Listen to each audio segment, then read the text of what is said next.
Hello everyone, welcome to my YouTube channel Ashwini Mirpagar. मी एक्झामसाठी revision करत आहे। एक्झाम आता एका आठवड्यामध्ये सुरू होतील, त्यासाठी मी आज सकाळी लॉ घेतलेला आहे करायला। लॉमध्ये मी आता चॅप्टर 3 घेते करायला। त्याच्यामध्ये प्रॉस्पेक्टस अँड अलॉटमेंटबद्दल आहे। Shell prospectus, red herring prospectus कधी यूज करतात, काय आहे ते, त्याच्याबद्दल मी रीड करून घेतलं। त्याच्यानंतर डीम्ड प्रॉस्पेक्टस पण खूप महत्त्वाचं आहे। अब्रिज प्रॉस्पेक्टस पण इम्पॉर्टंट आहे, ते पण जर तुम्ही पण एक्झाम देत असाल तर तुम्ही नक्की ते रीड करून जा। चॅप्टर 3मध्ये सेक्शन 34 क्रिमिनल लायबिलिटीबद्दल सांगतो आणि सेक्शन 35 सिव्हिल लायबिलिटीबद्दल सांगतो। त्याबद्दल पण एक्झाममध्ये खूप वेळा विचारलेलं आहे। सेक्शन 42 प्रायव्हेट प्लेसमेंट, हे पण खूप महत्त्वाचं आहे। प्रायव्हेट प्लेसमेंट कोणाला केली जाते, ती पब्लिकला केली जात नाही। सिलेक्ट ग्रुप ऑफ पर्सनलाच ती प्रायव्हेट प्लेसमेंट इश्यू केली जाते। प्रायव्हेट प्लेसमेंटमध्ये मिनिमम 50 सबस्क्रायबर लागतात आणि मॅक्झिमम 200 इन फिनान्शियल इयर। त्याच्यामध्ये कॉन्स्टिट्यूशनल बायर येत नाहीत आणि एम्प्लॉई स्टॉक ऑप्शनमध्ये येतात त्यांना पण कन्सिडर करत नाही। हे फक्त आयडेंटिफाईड पर्सनलाच दिलं जातं। त्याच्यानंतर मी चॅप्टर 5 घेतला डिपॉझिट करायला। त्याच्यामध्ये डिपॉझिट काय असतं, डिपॉझिट कधी मानलं जातं आणि कोणते डिपॉझिट कन्सिडर केले जात नाही, जसं ॲप्लिकेशन मनी, हे जानेवारी 2025च्या एक्झाममध्ये विचारलं होतं, तर ते एकदा गो थ्रू केलं आहे। परत प्रमोटरने जर अनसिक्युअर्ड लोन घेतलं तर ते डिपॉझिट मानलं जाईल का नाही। स्टार्टअप कंपनीकडून आपण जे लोन घेतो किंवा अमाऊंट घेतो ती डिपॉझिट कधी कन्सिडर केली जाते, हे पण रीड करून जा। आणि section 73 prohibition on acceptance of deposit from public, म्हणजे पब्लिककडून जर आपण डिपॉझिट घेत असू तर त्यालाही प्रोहिबिशन्स आहेत, ते पण खूप इम्पॉर्टंट आहे। आणि जर पब्लिककडून घ्यायचं असेल तर इलिजिबल कंपनी असेल तरच आपण पब्लिककडून इश्यू करू शकतो। इलिजिबल कंपनी केव्हा मानली जाते, कोणतीही पब्लिक कंपनी असली आणि तिचं नेटवर्थ 100 करोडच्या वरती असलं आणि टर्नओव्हर 500 करोडच्या जास्त असेल तर ती इलिजिबल कंपनी मानली जाते। पण जनरल मीटिंगमध्ये आपल्याला स्पेशल रिझोल्यूशन पास करावं लागतं आणि ते स्पेशल रिझोल्यूशन ROC सोबत फाईलसुद्धा करावं लागतं। आणि अजून ह्याच्यामध्ये डिपॉझिट चॅप्टरमध्ये डिपॉझिट रिपेमेंटचे रिझर्व आहे। डिपॉझिट रिपेमेंट रिझर्व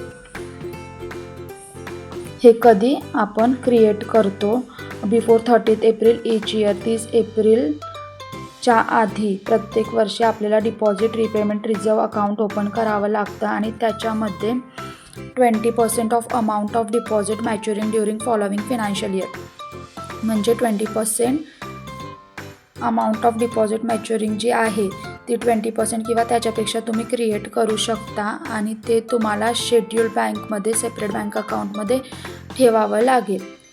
आणि सप्टेंबर 2025मध्ये टेन्युअर ऑफ डिपॉझिट याच्यावर एक्झाममध्ये विचारलं गेलं होतं।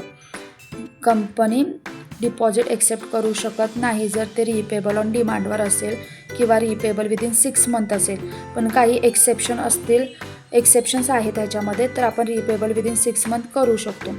मॅक्झिमम पिरियड 36 मंथच असेल, त्याच्या जर कमी केलं असेल तर आपण डिपॉझिट एक्सेप्ट करू शकत नाही।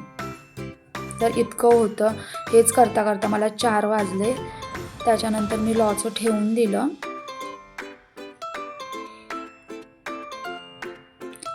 आणि मग मी जे टॅक्स आहे, टॅक्सेशन, इन्कम टॅक्स आपलं जे आहे त्याच्यामध्ये मला खूप वेळा म्हणजे कन्फ्युजन होतं। जो क्वेश्चन नंबर 1 आहे त्याच्यामध्ये जे टोटल इन्कमचं विचारतात तर तो क्वेश्चन माझा नेहमीच सुटतो। तर मी ह्यावेळेस ठरवलं आहे की मी मागील जितके म्हणजे 3-4 अटेम्प्टचे पेपर उचलून मी त्यांचा क्वेश्चन नंबर 1 स्वतः एकदा लिहून काढेल, 2 किंवा 3 तरी लिहून काढेल, म्हणजे मला एक आयडिया येईल।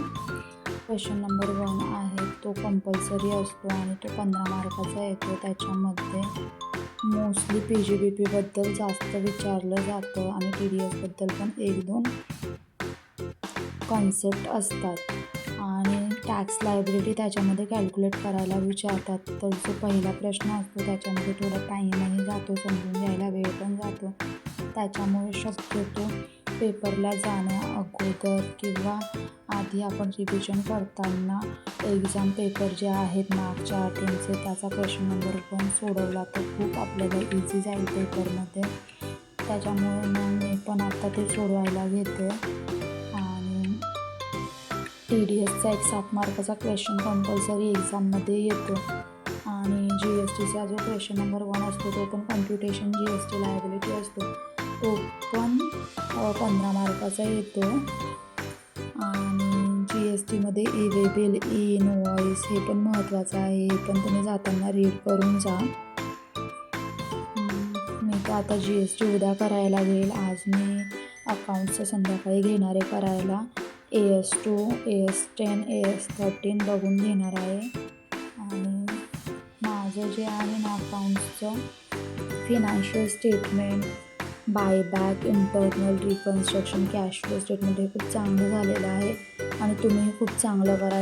याच्यावरती क्वेश्चन येतो, एक तर थेअरी तरी येतो. बायबॅकचा आहे, जर एकदा थेअरी आला तर नेक्स्ट टाईम MCQ येतो. ICI कसाही देऊ शकतो तो क्वेश्चन, तो पण महत्त्वाचा आहे. हे जे 4 चॅप्टर आहेत ना हे माझे चांगले झालेले आहेत आणि तुम्ही पण चांगले करा. जर MCQमध्ये जरी बायबॅक आलं तरी आपल्याला चांगल्या प्रकारे देता येईल. अकाउंट्समध्ये मला 55पर्यंत येतात मार्क्स, पण माझा अग्रिगेट पण होत नाही आणि 60च्या प्लस पण जात नाही. पण यावेळेस मी छान केलं आहे अकाउंट्स. होप सो अकाउंट्सचा पेपर इझी येईल. लास्ट टाईम इझी आला होता पेपर आणि टॅक्सचा पण इझी होता, पण लॉचा थोडा हार्ड आला होता आणि त्याच्यामुळेच लॉमुळेच माझ्या मागच्या अटेम्प्टला राहिलं. आणि यावेळेस मी होप करते की मी चांगला स्टडी झाला आहे माझा बऱ्यापैकी आणि ह्यावेळी होऊन जाईल. तुम्ही पण चांगला स्टडी करा. आणि एक्झामच्या वेळेस कसं होतं की असं वाटतं की अभ्यासच होत नाही. आपला झालेला असतो अभ्यास, पण जशी जशी एक्झाम जवळ येते तसं वाटतं की होत नाही. आधी जसा होतो होता अभ्यास तसा तेवढं मी करत नाही आहे आता, पण ते नॉर्मल आहे असं सगळ्यांनाच वाटतं. जास्त टेन्शन घेऊ नका, एकदाच रीड करा. एकदाच रीड केल्यानंतर ते लक्षात राहतंच ते, पण आपल्याला काय वाटतं की नाही झालं परत वाचा, मग ते काय होतं डोक्यावरून जातं. त्यामुळे एकदाच रीड करा, जास्त ओव्हर थिंकिंग करू नका. कसा पेपर येईल, इझी येईल का डिफिकल्ट येईल, तुम्ही फक्त स्टडी करा आणि माइंड फ्रेश ठेवा, पॉझिटिव्ह राहा, जास्त विचार करू नका. आणि ऑल द बेस्ट तुम्हाला पेपर लिहिण्यासाठी. आणि मी हे चॅनल सुरू केलं आहे, याच्यावर मी स्टडी रिलेटेड कंटेंटच टाकणार आहे.